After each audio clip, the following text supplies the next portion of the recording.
Dans le cadre de l'exposition L'Art prend l'air, nous avons sillonné la ville d'Auxerre à la recherche de nombreuses œuvres d'art et pièces de musée qui y étaient dissimulées.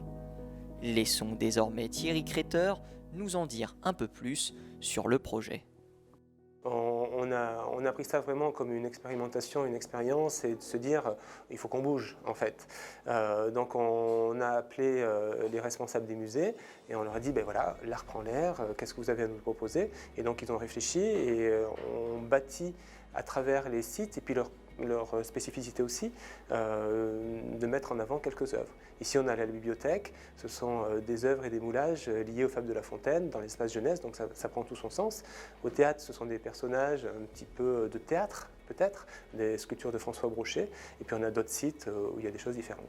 C'est l'idée de faire un parcours dans la ville. On a eu deux opérations en fait. On a mis des vitrophanies dans les magasins fermés avec des photos, on a fait un concours photo.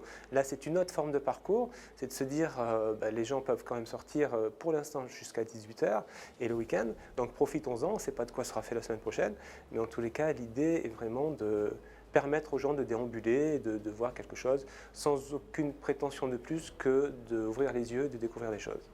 Il y a des artistes qui sont locaux, François Brochet au théâtre ou Fernand Pi ici qui sont des sculpteurs. Après, on a des sculptures qui arrivent d'ailleurs. On a un joli bronze au CCAS de Drouot. Et puis sur la mairie annexe, on a toute une collection d'amphibiens qui sortent du muséum. Donc l'idée est plutôt de mettre en avant les collections des musées d'Auxerre.